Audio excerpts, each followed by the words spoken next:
10 tahun masa pemerintahan Bapak Joko Widodo, ya, para menteri di kabinetnya selalu mengenakan baju atau pakaian yang bernuansa putih hitam, melambangkan kesederhanaan. Nah, sekarang Bapak Prabowo, menteri-menteri di kabinetnya itu mengenakan pakaian bernuansa tentara, melambangkan kekuatan dan juga keperkasaan. Nah, aku tidak bisa bayangkan kalau Pak Anies Baswedan jadi presiden, itu menteri di kabinet semua pakai pakaian Arab. Jangan kalian sentimen, nggak ada hubungannya dengan agama. Arab negara Arab, bukan masalah agama. Kalau misalnya Raffi Ahmad, M. Kodari, ya itu masih kumaklumi, masih pantas gitu. Bisa kalian bayangkan kalau Natalius Pigai pakai baju Arab? Aku tidak bisa bayangkan, serius. Serius.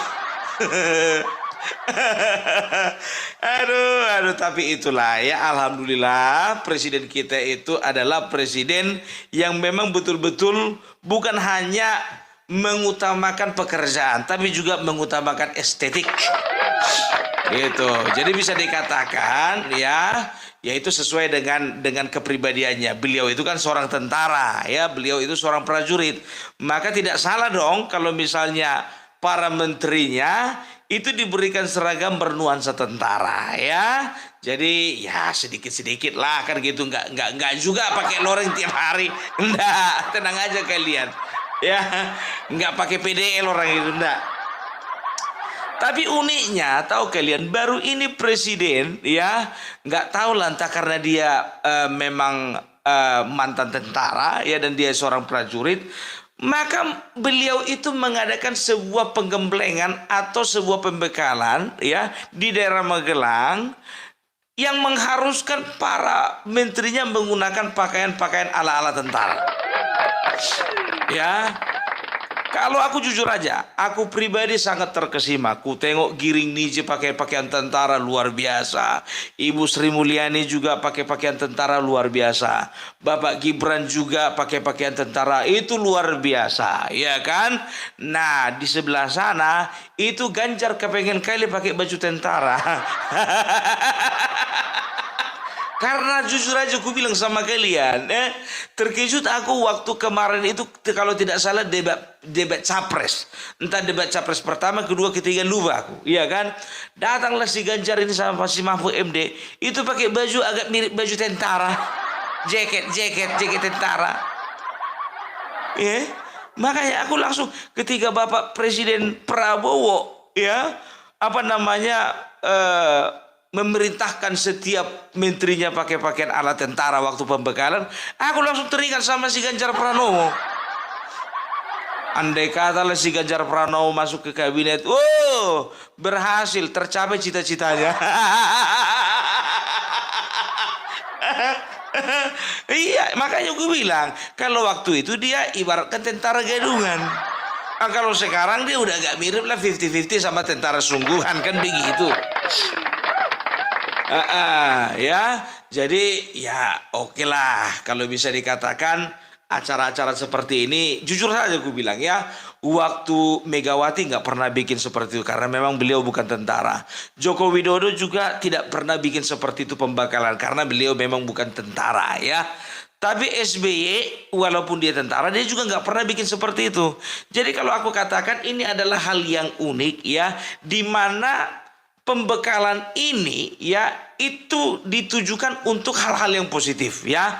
Misalnya beliau sendiri yang mengatakan bahwasanya tujuan penggemblengan ini bukan untuk militerisasi, bukan, ya, tapi hanya untuk melatih jiwa-jiwa atau melatih semangat yang ada di dalam ketentaraan tersebut. Ya, contohnya, ya, aku masih ingat sekali beliau mengatakan, ya, sekalian, penampilan saudara tadi, saya tuh lihat saudara basah-basah.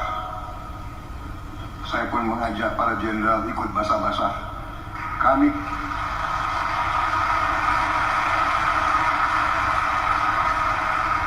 Karena azas kepemimpinan kita adalah ingarso sum tulodo. Kalau anak buah basah, pimpinan harus basah.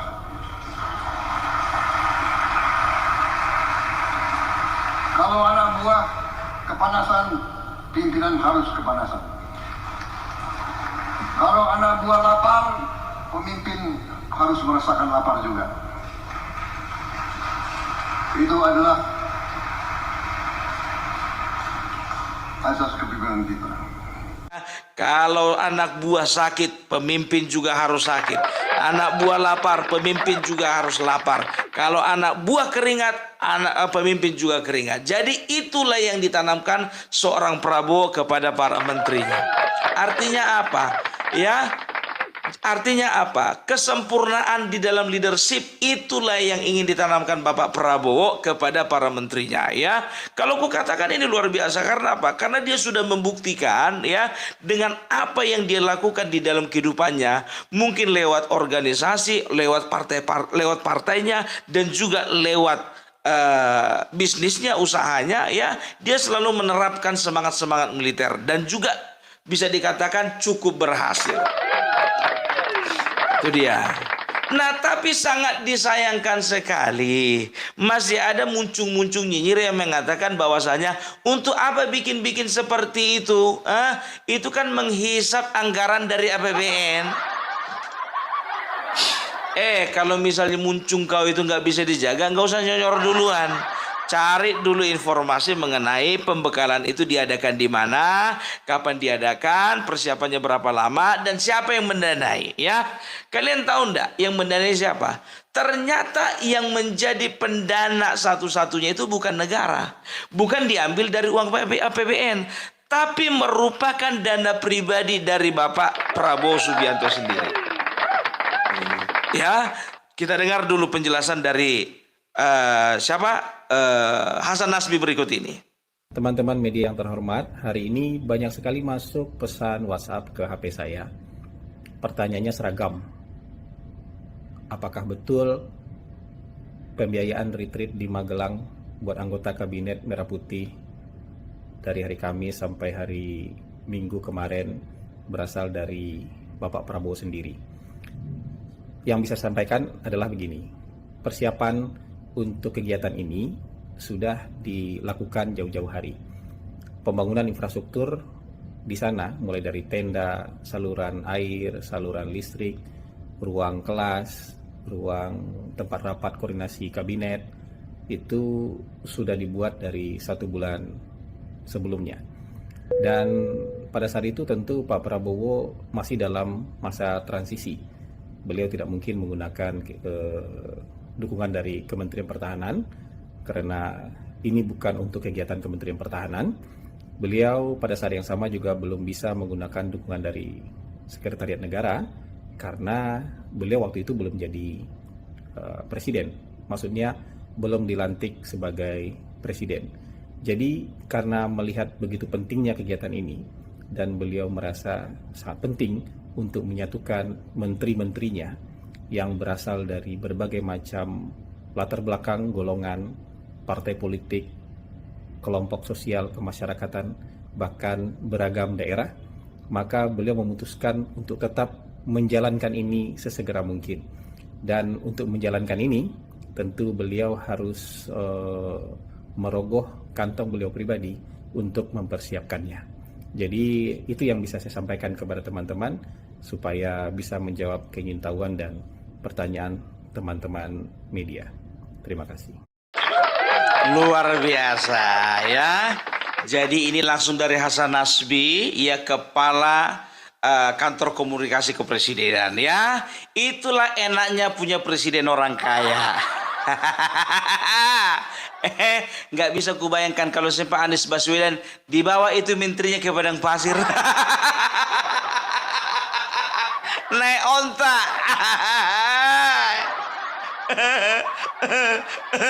Ya, ini tahu enggak kalian, ketika kulihat ini model-model campnya ini, aku kira ini adalah memang camp yang dipergunakan oleh tentara di dalam pelatihan atau pembekalan, kan begitu.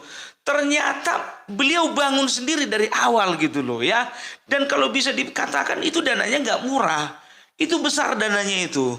Tapi nggak heran bagi seorang Prabowo, ya, berkorban sedemikian banyak uang untuk bangsa dan negaranya itu bukan perkara yang mustahil.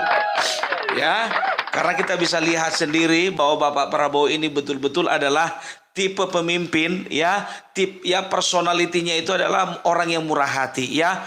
Banyak sekali masalah-masalah, ya, yang melibatkan Bapak Prabowo di dalam pencarian solusinya, ya. Contoh misalnya, ya, ketika ada seorang anak perempuan, ya, seorang wanita yang ada di NTT, beliau itu bekerja kalau tidak salah di Malaysia kalau tidak salah, terancam hukuman mati, tapi oleh karena Bapak Prabowo memiliki hati, ya, ini ku bilang sama aku merinding aku ku bilang sama kalian, ya, saudara-saudaraku yang ada di NTT, Bapak Prabowo itu adalah bapak kandung dari orang-orang NTT.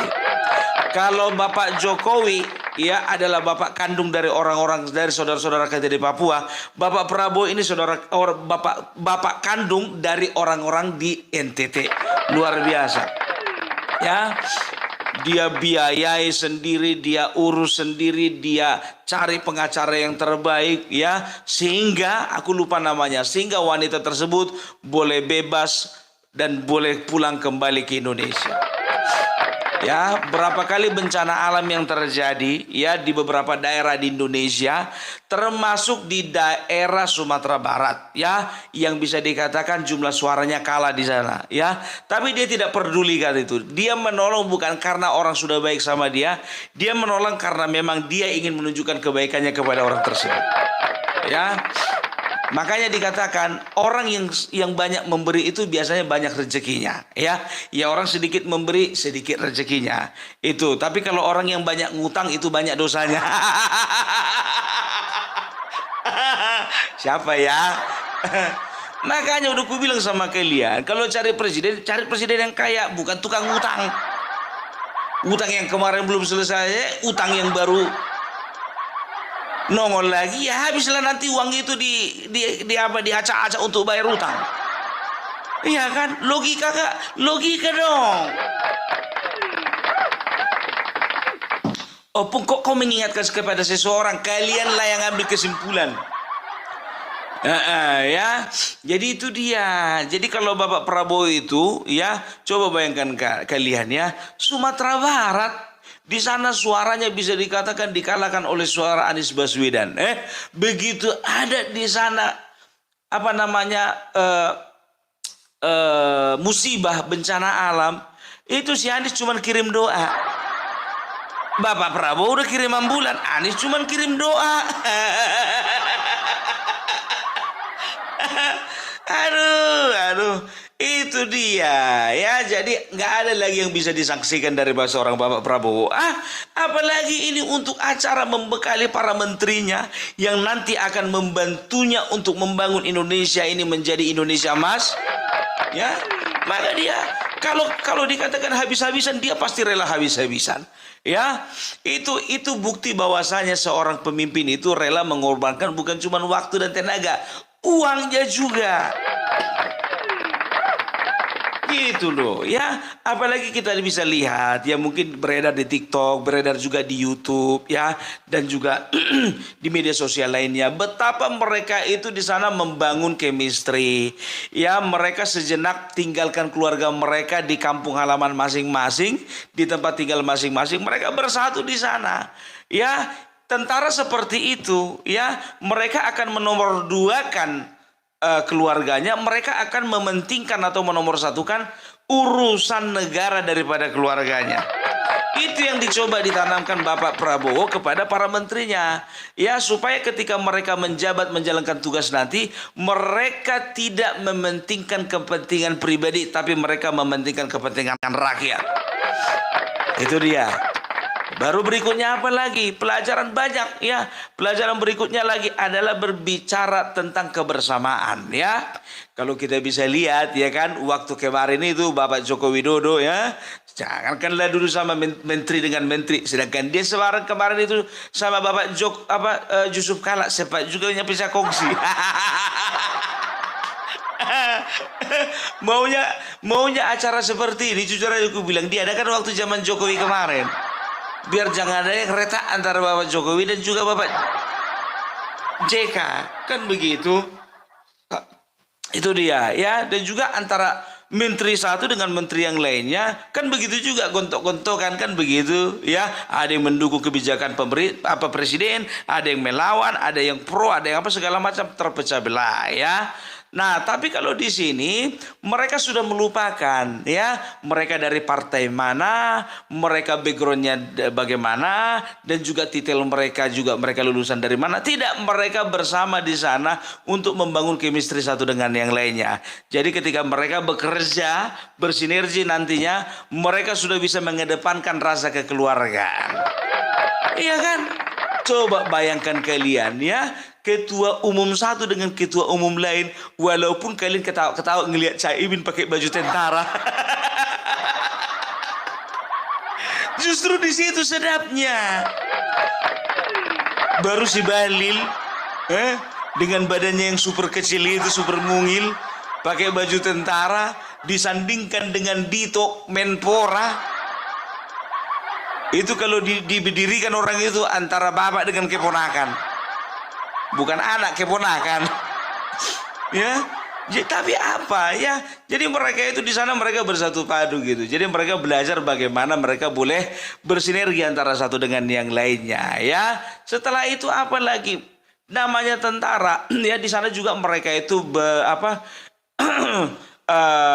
cara mereka bangun, makan segala macam itu agak mirip-mirip sama tentara. Ya nggak mungkin juga diteriak-teriaki seperti tentara biasa pada umumnya kan begitu. Tapi mereka itu ya ketika dibunyikan alarm, satu bangun semua bangun gitu. Artinya apa? Ya, artinya nilai disiplin itu perlu dibangun ya di setiap kementerian. Jadi nggak ada lagi yang diharapkan ke depannya ya, tidak ada lagi kementerian yang orangnya bermalas-malasan. Jadi kalau misalnya pegawai di kementerian melihat menterinya, pemimpinnya sudah memiliki kedisiplinan, maka mereka akan belajar untuk disiplin. Gitu dia ya. Setelah itu belajar apa? Belajar ketepatan waktu. Ya, mereka itu kalau tentara itu ya bangun tidur tepat waktu, makan tepat waktu, istirahat tepat waktu, latihan tepat waktu. Ya, jadi artinya apa? Mereka dilatih ya untuk bisa menyelesaikan segala sesuatunya tepat pada waktunya. Gitu. Jadi nggak ada yang terlalu lambat-lambat gitu dia ya. Jadi kalau ku bilang ya, itu manusia memang kurang ajar itu yang bilang menghisap anggaran APBN. Ku bilang sama kalian ya, jujur saja, kalaupun memang dana itu diambil dari APBN, kalau memang ada faedahnya, kenapa enggak? Gitu loh, ya kan, kenapa enggak? Karena ini bukan pemborosan, bukan. Yang dibangun di acara ini adalah sumber daya manusianya. Gitu loh, ya. Jadi kalau misalnya mindset seseorang sudah dirubah, pola interaksi sudah berubah, ya, dan juga motivasi di dalam kehidupan mereka juga sudah mulai berubah, walaupun ada beberapa menteri yang baru berapa hari meleset menggunakan kop surat. Tapi kalau aku bilang itu ya memang kesalahan fatal, tapi nggak mengakibatkan dosa lah. Kalau korupsi fatal dan mengakibatkan dosa, ini kan kop surat. Salah memang, fatal memang, tapi nggak berakibat dosa lah. Jadi kesalahannya itu masih gampang diampuni, kan begitu. Belum lagi Babe Haikal Hasan, katanya semua produk itu harus ada sertifikat halalnya. Adalah orang nyonyor di sebelah sana kan. Oh, jadi kalau kulkas sama televisi harus adalah sertifikat halalnya kan. Enggak juga seperti itu Bapak, ya kan? Maksudnya apa? Semua produk ya, makanan, obat-obatan, dan juga ya yang berhubungan dengan kemaslahatan hidup orang banyak ya, apalagi yang dikonsumsi ya, itu harus ada label halalnya. Karena apa? Sekarang itu banyak sekali ya, seperti obat-obatan atau skincare ya, yang abal-abal yang tidak memiliki sertifikat halal. Jadi kita harus pandang positif ini semuanya. Jangan yang negatif aja kalian tangkap gitu loh. Jadi terbiasa pula telinga kalian mendengarkan sesuatu yang jelek-jelek dari siapa. Itu pula yang kalian tangkap kan. Ya. Jadi kalau aku katakan sih ya, kita dukung. Kita kan jujur aja aku bilang ya, dari tokoh masyarakat, organisasi, dan berbagai lapisan masyarakat, tidak ada yang mempermasalahkan masalah retret ini. Tidak, karena apa? Karena ini sangat bagus gitu loh ya. Apalagi beliau itu seorang Danjen Kopassus. Ya bisa dikatakan Kopassus itu adalah pasukan yang memang sangat terlatih yang dimiliki oleh Angkatan Darat.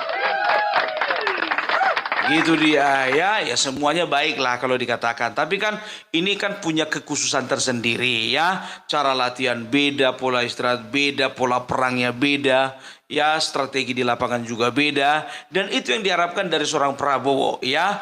Menteri-menterinya harus bisa tampil beda. Itu. Dan juga tentara, yang namanya tentara ya, ketika mereka itu mengalami menerima latihan ya di pusat pelatihan ya, diharapkan mereka itu menjadi tentara yang kuat ya, dan juga memiliki kemampuan yang handal ya. Itu juga yang harus ditanamkan Bapak Prabowo kepada para menterinya ya, pada para pembantunya ini. Diharapkan mereka menjadi pribadi yang kuat, menjadi menteri yang kuat, sehingga terciptalah sebuah kementerian yang kuat. Kok jadi kayak juru bicara aku ya? Itu dia ya, walaupun memang bisa dikatakan ya nggak semuanya cocok pakai baju tentara. Ada yang perutnya besar kali, ada yang pantatnya besar kali, ada yang badannya pendek kali. Tapi itulah dia, semuanya itu ditujukan untuk menciptakan leadership yang baik. Itu dia. Jadi kalau masalah nyinyiran itu udahlah, kesampingkan aja lah itu. Nggak perlu ditanggapi yang kayak gitu itu ya. Oke, jadi itulah dulu dari Opung Parbelak. Salam NKRI, NKRI harga mati.